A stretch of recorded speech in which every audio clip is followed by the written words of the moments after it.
the first thing that we want to talk about when it comes to co-founders is, do you actually want to work with this person for over 5 years? Because that's really how long it's going to take. Startups often seem like they're started on a whim, but the reality is you're going to have to go through a lot of hard times with the person that you co-found your company with, in order to actually have a chance at being successful. And, ultimately, I think that people don't actually ask this question nearly enough or considerately enough to really make sure that this is true before they start a company. So we'll get a little bit more into this, but in all seriousness, this is something that's really important to consider and something I think is deeply underconsidered by most people. And the reason that this is so important is because the idea can go in a whole bunch of different directions. You could start something in one area, you build something completely different. Most companies, do have some pretty substantial changes over the years. But the thing is that while ideas change, co-founders just don't really change all that much. Somebody might get better at some area, but they're not going to get necessarily, 10x better at something. So if you think that they're a bad communicator or a horrible communicator, or you find them, grating in some way, you probably should be very careful as to your level of optimism as to how much they might actually change and improve. The reality is that they often just do not change or improve. So really keep that in mind because it's important. People often ask, like, what are some of the top qualities of a co-founder? And I'll just go through these really quickly. But essentially, I think that people should be very good at having disagreements and being open about them. If you aren't being open about the things that you're disagreeing about, then you're going to have a lot of sort of built up, pent up frustration, sort of skepticism, right? You're going to feel like the person isn't performing in a way that you actually like or think is the right way to do it. And when you have those sorts of things happen and they kind of simmer for a really long time, eventually the water starts to boil, right? And that's when you get into a situation where things get really tough. And you want to make sure that you have this openness to having disagreements early so that things don't build up over time and really just get out of control in a way that's just not productive. The next thing is we think about agency, right? Meaning, do you need to go and push this person to go and get things done? Or are they just actively doing these things? Are they actively making progress on things on their own? Do they need your permission? Are they able to, go out there and execute? This is really important. And this ties into the next thing, which is resourcefulness. Are they actually able to go and gather resources themselves, or are they just sort of waiting around for you to go and do it? Now, granted, there are certain types of roles that certain co-founders will play. So it's not like you expect the CTO to go and fundraise. But, when it comes to sort of their sphere of influence within the company, if you're the CEO or you're the CTO or you're some other sort of role or responsibility, are you resourceful within your sphere of influence and impact? And then the last thing I think is just vastly underrated and underdiscussed, which is, does this person actually inspire you to do your best work? If they don't inspire you to do your best work, then how are you possibly going to feel motivated in the morning? And think about the opposite of it. What if they don't inspire you? That could mean that maybe they're not showing up in a way that inspires you to be better, to try and do the best work that you can to bring your best self as often as possible to the work that you're doing. So I think these are really important. We can talk more about other qualities. I'm very happy to talk and answer any questions about these qualities or anything else. Again, this is going to be a place to answer your questions. So please throw as many questions as you like into the Q&A box. But yeah, so that's the first thing.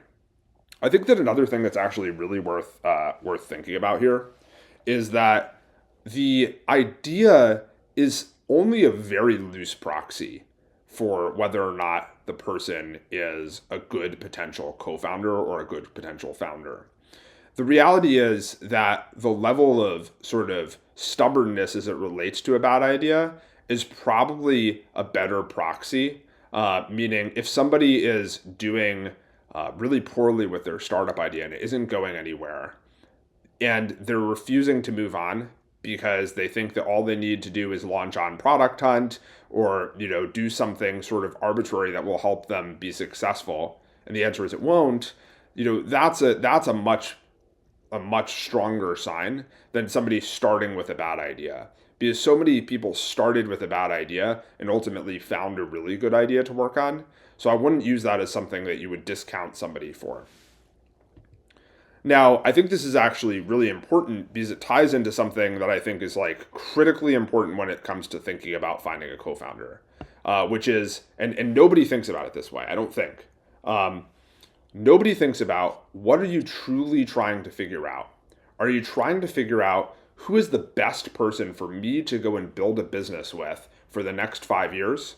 Or are you trying to figure out who is the best person for me to recruit to work on a very specific idea? And that is a very different path, regardless of which path you go. I think that there are decent reasons to take either path, but they're very different ones. And I think it's important to acknowledge which one you're going down and whether or not you really need to go down that path. So here's the thing that's really interesting, right? When you're kind of evaluating your confidence in a co-founder, you're trying to understand whether or not this is a person that you think would be just A+ exceptional when it comes to actually, bringing the things that you need to the table to actually make it so that you're building a successful company. So let's say that you're out there and you're looking for a co-founder, right? And somebody says, let's just do it as me as an example. Somebody's looking at Julian and they say, "Oh yeah, Julian, like he's got this background, he's done this, before he was working in helping people start startups, he was working in healthcare. Could be really interesting to co-found a company with him on something. Seems like he's just really resourceful, and then ultimately, now imagine that they're not just evaluating me, but they're evaluating me and my idea. So it's like, oh, all of those things I just said about Julian, yeah, he could be really good, but his idea isn't great. It's like, a haircutting service for cats, and, he doesn't really know anything about cats. He doesn't really know anything about haircutting. I mean, look at him. And, he ultimately has this terrible idea that he seems like he's strongly married to. So, whereas like I would consider starting a company with Julian, I wouldn't consider starting a company around cutting hair for cats with Julian. So what am I saying here is that ultimately when somebody's evaluating you and they're evaluating your idea, the quality of the idea and you, if you rated each of them on like a scale of 0 to 1, so for instance, one of them is let's just say that the co-founder as like a co-founder is a 100, it's like they're a 1, right? But the idea is a 0.5, right? When you multiply those together, you end up in a pretty bad spot in terms of like what the overall score is, right? But if you were to have like just the co-founder and you weren't doing that multiplication by 0.5, you'd say, oh wow, this is a really great potential co-founder, right? So the idea here is you really want to be careful as to whether or not you're telling people that you're married to an idea, and therefore you are now having to be evaluated not just along your own skill set, but alongside of this idea. When the reality is ideas change all the time, and it's usually a lot better to focus on finding a great partner to co-create the idea together. And there's really two types of startups. There's the one where it just kind of just works, right? Where you have the initial idea, the initial premise. It kind of just straight out of the box, like maybe there's a few tweaks and things like that, but ultimately it works quite well. And then there's the other one where you're actually just wandering together. You're trying to find the idea that is a great market opportunity that plays to your skill sets. And I would argue that while the "it just works" is a great thing, it's extremely rare. And many of the best successes that we've seen coming out of ODF are these scenarios where the people either thought that they had a thing would be "it just works" company, but they ended up having to wander together and explore various ideas. Or, and I think this is actually one that works quite well, they go into the relationship with this expectation of, gee, you know what? We might not actually know what we're going to build and what's going to be successful. So why should we try right now to figure it out? Instead, what we should do is we should just come to the determination that we like working with each other. We think we have complementary skill set, and therefore we should go and start exploring ideas together. This is usually the best way to find a great startup idea and to evaluate a co-founder. And I think that expectation setting of, hey, we're going to be doing some wandering together. It's not something that's going to be straightforward. The first idea likely isn't going to work is very healthy. And I think that there's something even more important to note, which is that it's actually good if the idea doesn't work. And why am I saying that? It's because if the idea works really well, then you kind of have this situation where product market fit kind of like obscures a lot of the problems that you might have. So let's just say that you release an app and you go from 0 to 1 million ARR in 2 months. Well, that's great for you in one respect because you've clearly built something that people are willing to pay for. The challenge is that you might not actually have a really good co-founder relationship or a co-founder match, but you've just kind of like happened to be able to skate past that issue because you've had some early success.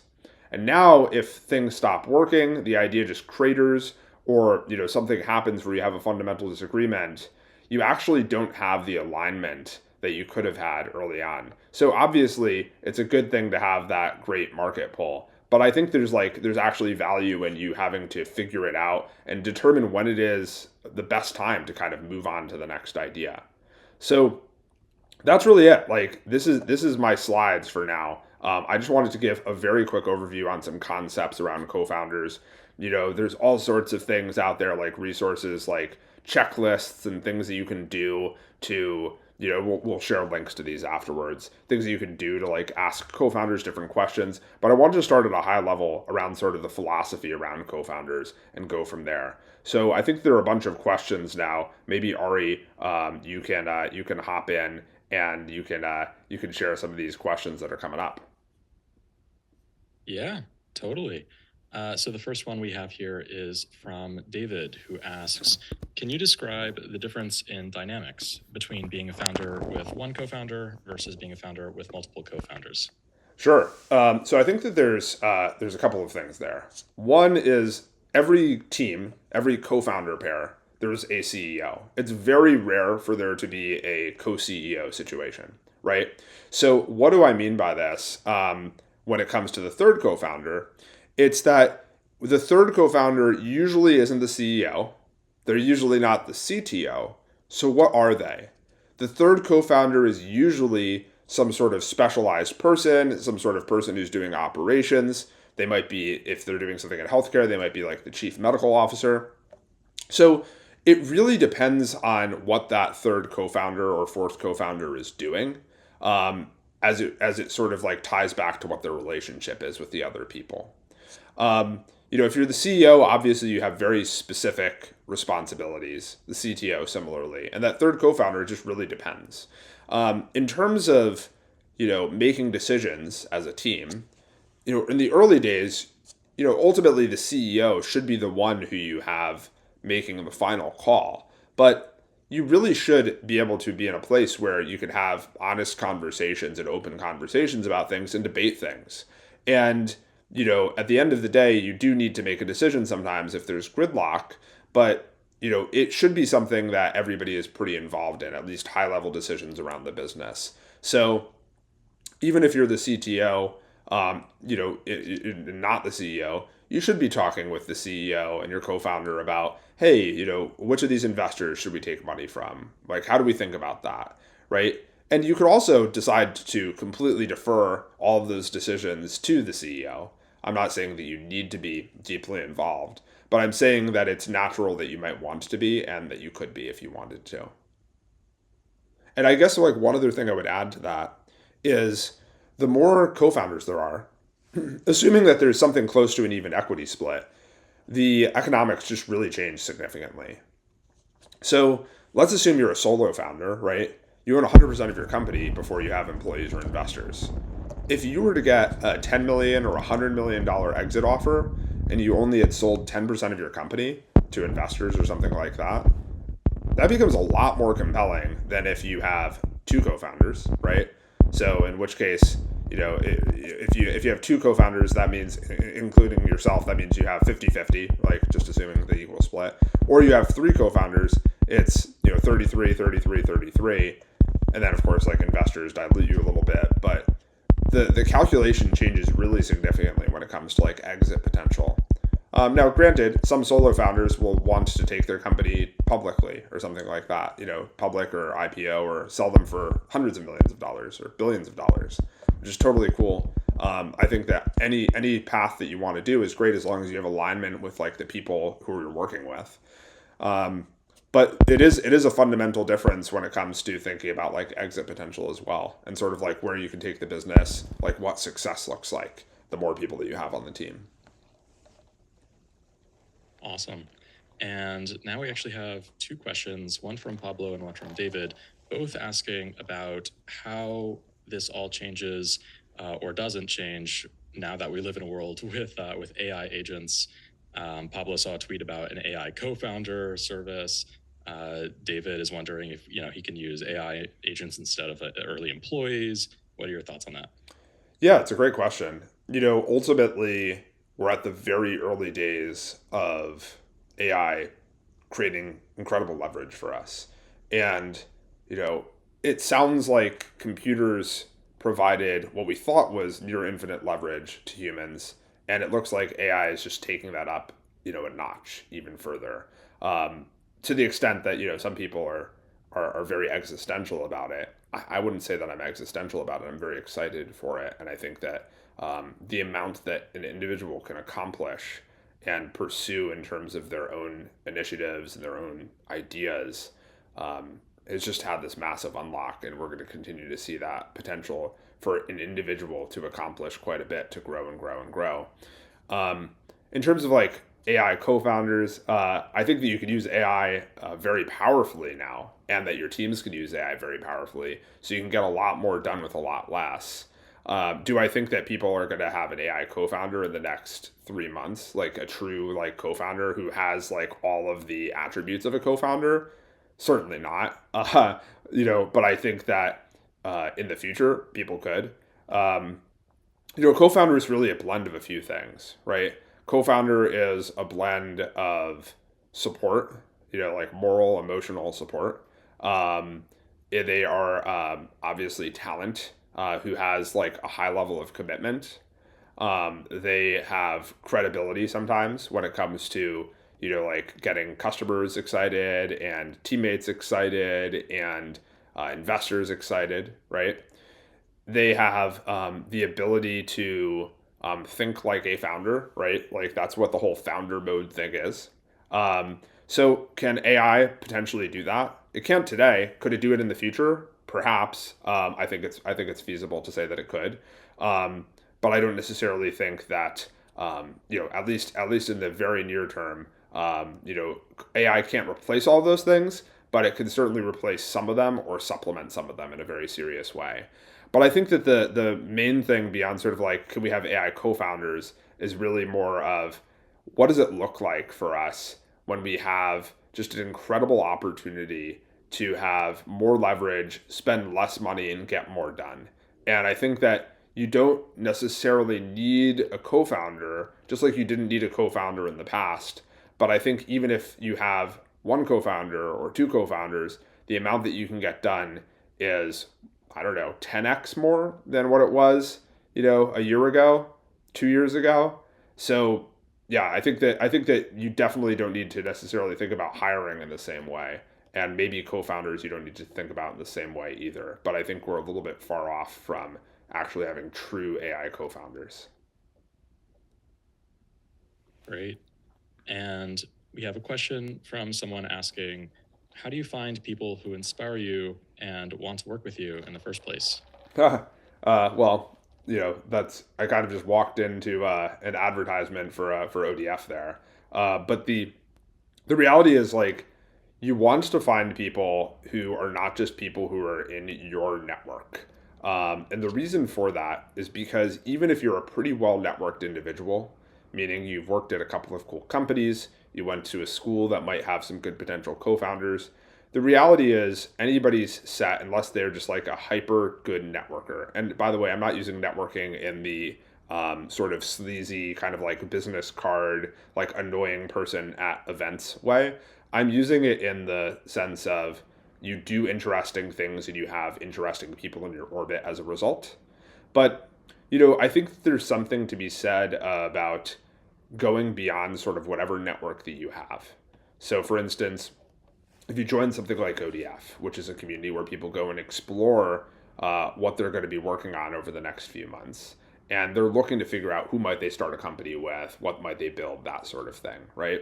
If you could have those sorts of people in your orbit who have a combination of talent, timing, meaning they are actively looking at this very moment to start a company, and also like the similar value alignment and sort of like goal alignment, that could be really good. So, we have an upcoming cohort for ODF. It starts in about a month in San Francisco. Yeah, that's really great. It's our 24th cohort. We've had over 1,000 companies get started out of it. Just some incredible co-founder matches. But yeah, oh, and maybe Ari, I don't know if you can find this at some point, but maybe we can link to the top companies list for people to see that, because a whole bunch of those companies, they ended up finding their co-founders through ODF. Awesome. Yeah, I'll grab that link in a second. First, I'll ask this question from Tosh, who asks, I'm already working full-time on my startup, but if I find a potential co-founder who is still part-time, does a work trial still work well? We have similar skill sets, both technical, but I'm concerned that it might be harder to divide responsibilities. That is a great question. There's a couple things here. The first question is around part-time co-founders. Part-time co-founders are really nuanced, but I think it comes down to this question of what is the part-time about? Meaning, are they looking to potentially go full-time if you raise money? Are they looking to go full-time if you enjoy working together after 2 weeks? What is the trigger that actually causes that person to go full-time and build a company with you? If the answer is you don't know, then what you need to do is you need to go and figure that out. If you can't figure that out or you can't get a good answer, then that's not a great answer. And you've kind of answered for yourself that this person probably isn't going to be your full-time co-founder ever. Now, can you have a part-time co-founder? It's a really interesting question. Up until recently, I would have said that no, you cannot have a full-time or a part-time co-founder. I do think that there are potential areas that you could have a part-time co-founder if it's somebody who's more of a chief medical officer type thing and they're still, working in research, or they're still practicing as a physician. I think that can make sense. I think that their equity is probably not going to be equal to that of a full-time co-founder. But I do think that there is value in having some sorts of people who are part-time co-founders. One expression that I like to say is you can rent gold instead of buying silver in that case. But again, use that very, very, very specifically for people who have a very good reason. If it's just somebody who's working as an engineer at some startup or at a FANG company, not a good reason. So that's the first thing, is like, what are the triggers that will actually cause you to get this person to be your co-founder? And then the second thing is, you asked kind of around, how do I think about a complementary skill set and getting things done, or skill overlap? The reality is, it's pretty darn good to have two engineers as co-founders. One of them will need to learn how to sell and spend more time selling, but ultimately it's really good to have people who can get into the code, who can understand the product, who can push changes, because oftentimes when it makes sense to really grind something out and get something finished or fixed, having two people working on it instead of just the one is actually really important. So especially if you're building a technical product or you're building a product for developers, that could be really good. So I don't think it's necessarily a problem that you have two engineering backgrounds as co-founders, but one of you does need to get out of the building and like take the responsibility of being the CEO and doing the fundraising and doing the customer like conversations, the enterprise sales, if you have that sort of thing. Yeah, I think it could be really good though. Great. Alan asks, when first meeting a potential co-founder, should I even discuss my idea and what I'm working on, or just talk and vibe and save idea details for a later conversation? It's a great question. So, what we recommend for ODF when you participate in ODF is to tell people that you have things that you're interested in, but to make it clear if you are really married to them or if you're just exploring those ideas and if you're optimizing for finding a co founder versus optimizing finding a co founder for a specific thing. So, I'll actually just pretend like I'm talking to you, Ari, as if we just met at ODF, and I'll give you sort of an example of this. Hey, Ari, really good to meet you. I'm super excited to hear what you're up to. You just asked me kind of what my deal is and kind of what I'm doing. Well, I am currently in the stage where I really just want to find an awesome person to work with. I have a few ideas that I've been kicking around virtual healthcare clinics, and that's something I'm pretty excited about. But honestly, I could see myself working on any number of really interesting projects, assuming I found like a person that I just really vibed with, where I felt like we had complementary skill set, that sort of thing. So essentially, what you're seeing what I'm doing here is I'm saying, hey, like I'll tell you a little bit about it, and if you want to pull the thread on healthcare clinics and talk about virtual care clinics, we can do that. But at the end of the day, you're also seeing, okay, like this isn't a person who's just like saying that they only want to work on this thing, and I'm going to be like, well, I don't really know anything about healthcare or virtual care clinics, so I'm not even going to engage with them anymore. I'm going to be like, oh, cool, Julian, nice to meet you. Yeah, cool. And I'm already looking around trying to figure out who else I can talk to because it seems like this is just not a fit. And the reality is, like, imagine Ari, if you like didn't know anything about healthcare clinics, and you're like, oh, like I don't even know if I could help this person. But instead of it being like, oh, like Julian's dead set on this, you ask a few more questions. They're like, oh wow, like I didn't know anything about this, but maybe I could actually help him. Like it's possible that you actually learn more about the idea and actually determine that you could be a fit for that person as well. So that would be my feedback for people when they're talking to people about co-founders or potential co-founders. Don't like be like, oh, I'm not going to tell you my idea because my idea doesn't matter. Like tell people if you've got ideas, but be open about whether or not you're like dead set on them or you're dead set on a space. And again, it's not horrible if you are, but just realize that there are trade-offs with that. Cool. Good conversation. I'll move on to this next question that asks, to what extent do you need to be friends with your co-founder? Good question. I think that generally speaking, it's pretty darn important to be friends with your co-founder. Um, I think that there's a whole wide variety of friendships. There are some friends who are almost like siblings. There are other friends who maybe see each other a few times a year. There are some people who call themselves friends but aren't really truly friends by a lot of other people's definitions, especially in work situations. People are like, oh, my friend so and so, and you realize that they don't actually even know the person's last name. Like there's all sorts of like levels of friendship, but think about it this way: this is the person that outside of maybe a partner, like a girlfriend or boyfriend, husband wife sort of thing. Like this is probably going to be the person that you spend the most time with over the next 5 years. So you really have to kind of like them in some way.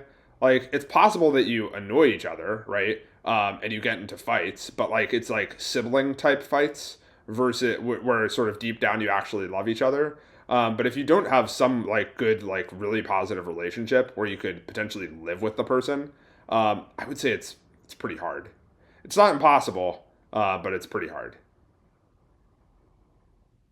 Great. And now David and Pablo have similar questions. What are the pros and cons of reaching back into your network versus finding someone outside of it when looking for a co-founder? Yeah, I mean, look, like you can definitely go into your network and find people. That's the traditional way of finding co-founders. The thing I like to say is you want to avoid co-founders of convenience, meaning you don't want to just go for the person out of the small pool of people that you know who is open to starting a company, even if they're not necessarily like a person who you really align with on outcomes, on sort of level of commitment, on other things, right? On sort of like confidence level and their ability to execute. Oftentimes, and especially in college, you'll see people who end up starting companies with people who just happen to be around. Sometimes this works extraordinarily well. Sometimes this doesn't work well at all. And it really is a flip of the coin because the decision seems fairly arbitrary. If you're going to go and try and be thoughtful about finding a co founder, you want to just make sure that you know what you're looking for. And then you want to avoid just essentially going for a co founder of convenience. And you want to expand your network potentially. I'm not saying that you need to or you must. You might be able to just go into your own existing network and find somebody, but make sure you don't fall for that co-founder of convenience thing. Cool. Bikram asks, I come from a non-technical background, product design and filmmaking, but I'm building a software startup. It's difficult to do it all by myself. I'm looking for a technical co-founder / CTO. Any tips? Yeah, I think the way to think about it is that if you are not someone who is primarily an engineer, you really want to make sure that you are going above and beyond on all things that are kind of outside your bucket of expertise. So let's say that you're building something for the film industry, software for the film industry. Um, if you aren't doing everything other than writing code, you are probably not going to be a very compelling co-founder. You want to be able to show that you can go out there, you can get customers, that you essentially don't need somebody to start writing code for you in order to make progress. Can you hack together a prototype, using agents, right? Can you do something where people are pre-ordering what you're doing, right? Can you get sort of partnerships or design partners in place, right? There are a bunch of things that you could be doing to show that you're not sitting around waiting for somebody to build something for you. And the more that you can do that, the more that you could attract really awesome people. Think about think about teammates and investors in the same way.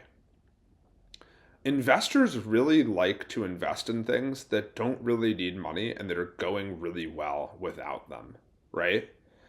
Now, I think that in a lot of ways, it's really good to be a co-founder when you feel like, or especially a technical co-founder being recruited to an idea by somebody who's non-technical. When you feel like, wow, I'm jumping into something that already has motion, and this person isn't just waiting around to find somebody who can like build it for them, almost like outsourcing to a dev shop. So I think it's really important to do that. Now, the other thing is it really depends on what your background is. So if you're saying, hey, I'm just willing to do everything and we can find the idea together, that's very different than saying, hey, I'm not a developer, but I'm looking to find somebody to build my specific idea and no other idea, right? Much more interesting if you're sort of a jack of all trades, like very resourceful generalist, and you're open to working on an idea that the developer, the CTO, your co-founder might have, versus you're just trying to find somebody to build your product idea. Perfect. And Grayson says, for complicated founding contracts, we'll need a startup lawyer. How do you recommend finding one, and how would you evaluate if they are quote unquote good? It's a good question. I don't think that these contracts should be very complicated. How many companies are started all the time, right? How many people start companies and give out equity to founders? I don't think this is an unsolved problem. So I think that if you're saying that these are complicated, my question for you is who's making them complicated? Are you making them complicated? Is your potential co-founder making them complicated? Because you can just use some fairly standardized documents and things like Stripe Atlas to just get set up and get moving and get the equity granted. Like, this isn't a thing that should cost a lot of money, require actual like significant legal work. And by the way, I'm not a lawyer, so this isn't legal advice. But this is stuff that's mostly handled. Like, this should be abstracted away in the same way that when when you're installing an app on your Mac, you don't actually need to like do anything other than like drag and drop the thing. That's pretty much it, right? Like it's good to go. You don't need to like install these dependencies and all of that. Like it's all hidden from you, right? And like the thing with starting companies is you don't need to like draft documents from scratch, right? This stuff has already been done. Perfect.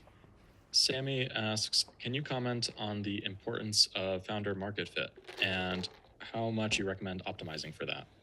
Yeah.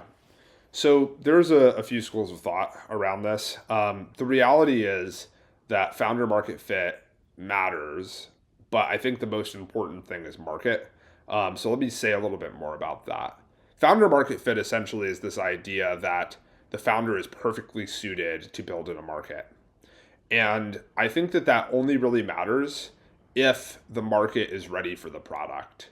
So, for instance, great. I'll give you a great example. I think you'd be happy for me to mention this. There's a founder named Adil Khan. He is a former high school principal. He actually started his high school, and it became the top performing public high school in the Denver area. Now, he, prior to being a principal, was a teacher on many different subjects in public schools. And after being a high school principal, he decided to start a company, a software company. He's not an engineer. He started a software company specifically for teachers and now for students called Magic School. The thing about founder market fit is that had a deal started Magic School 5 years ago, it would have failed. And even though Magic School has or would have had tremendous founder market fit, a former high school principal who just is incredibly entrepreneurial, starting a software company for teachers, founder market fit. The market wouldn't have been ready for the product. And the market being ready for the product is actually really important, meaning, well, what is the market? The market right now, for Magic School, using this as a case study, is one where, teachers and schools are being asked to do more with less, right? They have fewer resources. Teachers are more resource constrained. They have more students. And they have this sort of like thing where they need to answer, what are we going to do with AI? How are we going to use AI in the classroom, right? How are we going to actually make the best use of this for our students? How are we going to teach our students about AI, right? So all these things about AI, and of course, AI is this great unlocking technology. Almost all of the products that Magic School makes utilize AI in some way for teachers to be more effective.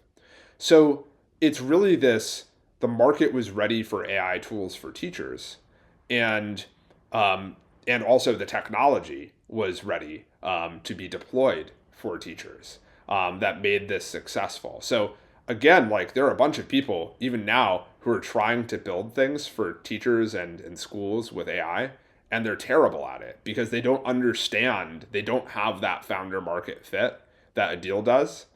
But even a deal being the incredible sort of like essentially personification of the term founder market fit would have struggled and likely failed 5 years ago before LLMs and before the need from these schools to have these resources. So hopefully that answers your question in a very deep and meaningful way.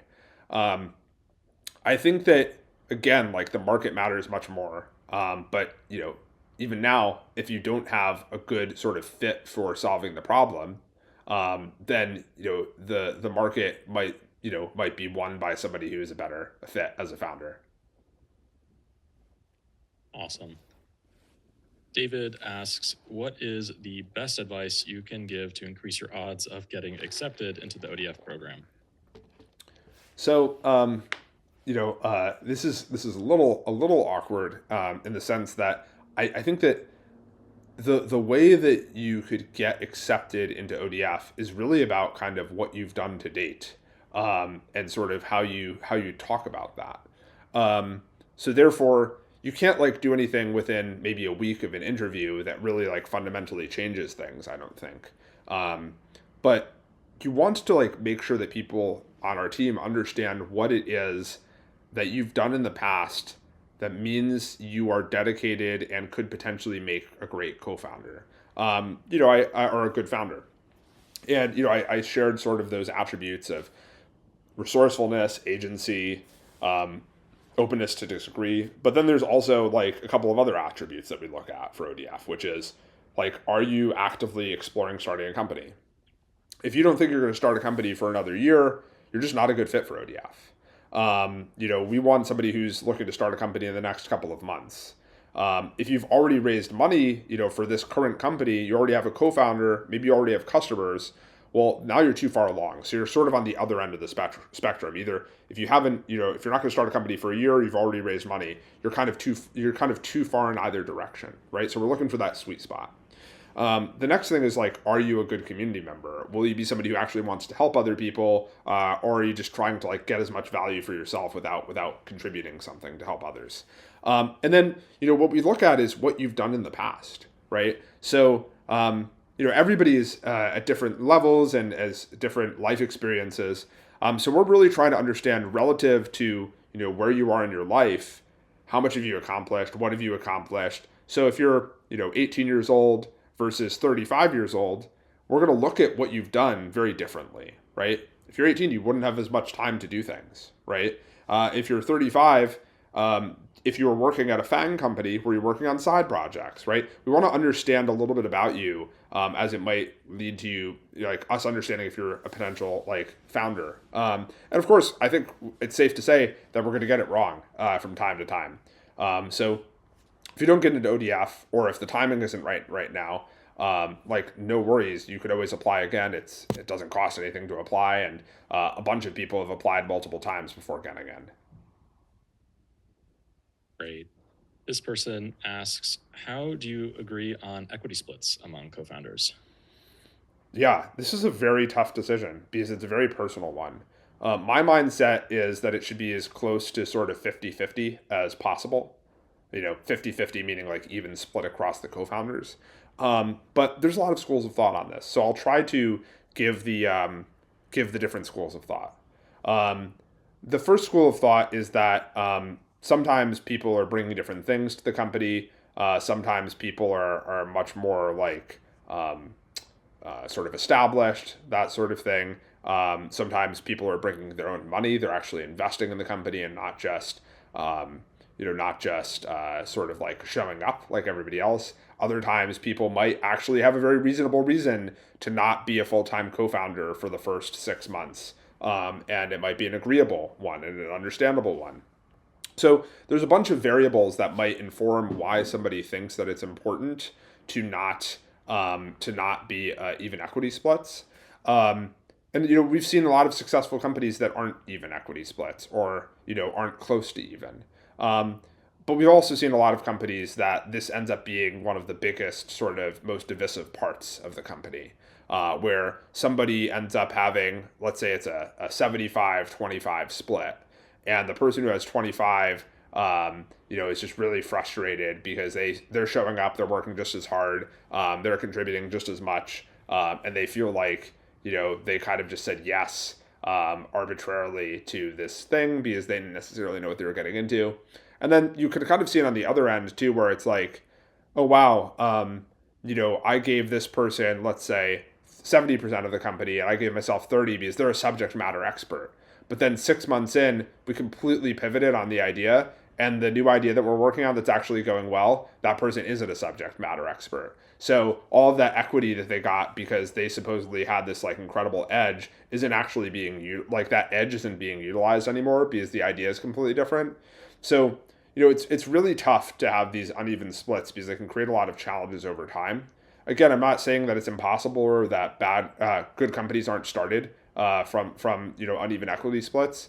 If you actually look at a bunch of data from people like Carta, they show that a lot of companies are uneven. But the reality is most companies are failed companies. And I think that if you want to have sort of the highest level of potential success, you want to try and reduce the things that create co-founder disputes and challenges.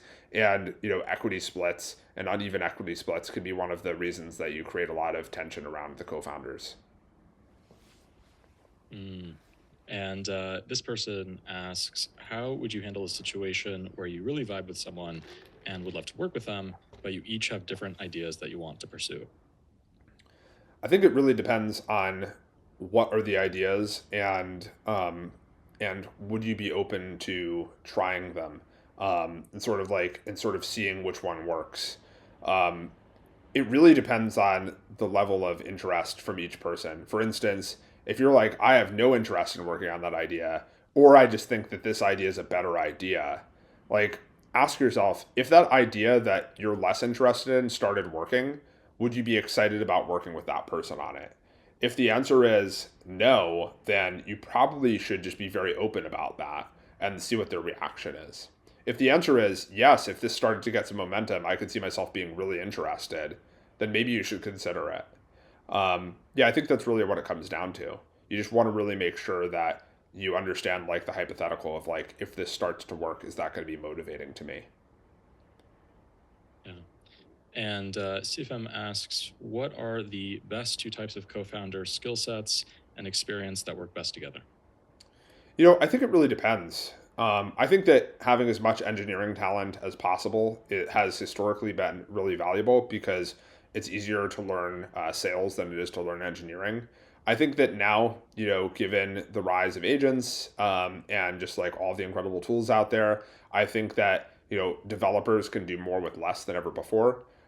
That's why, as a solo, like if you're being a solo founder, I think that you can do more with as a solo founder who's technical or as a solo founder who's non-technical. I think you just have a lot more leverage than you did in the past.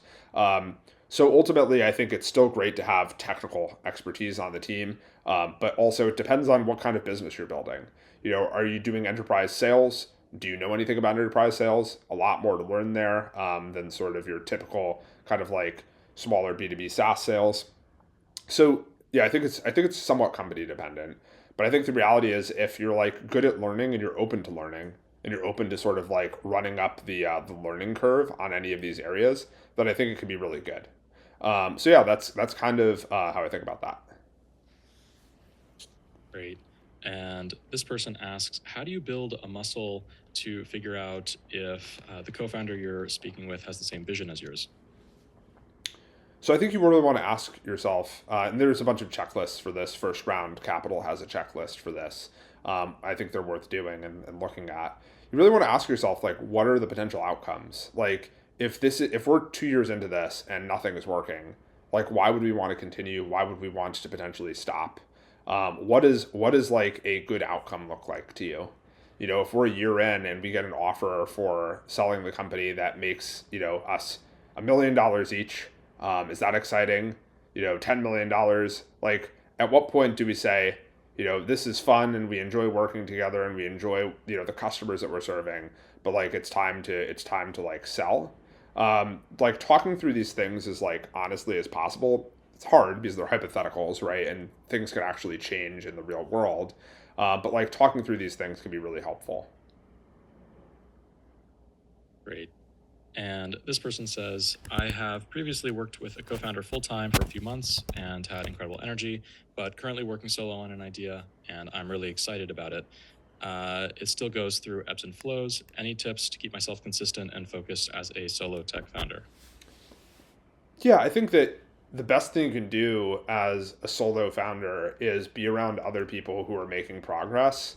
I think joining a community like ODF, even if you're not looking for a co-founder, if you're early on, it could still be really valuable. A lot of people who've joined ODF in the past have said, that even though they knew that they were going to be a co-founder, a solo founder, most likely, they realized that being a part of a community of other people where they can stay accountable, they can feel like they have other resources, that sort of thing, was just really useful to them. So, my recommendation is to like find your group of people and then stay in touch with them. With ODF, we do this thing called weekly updates where a bunch of the community participates and submits updates each week. People start to get to know each other, start to support each other, reply to each other's updates.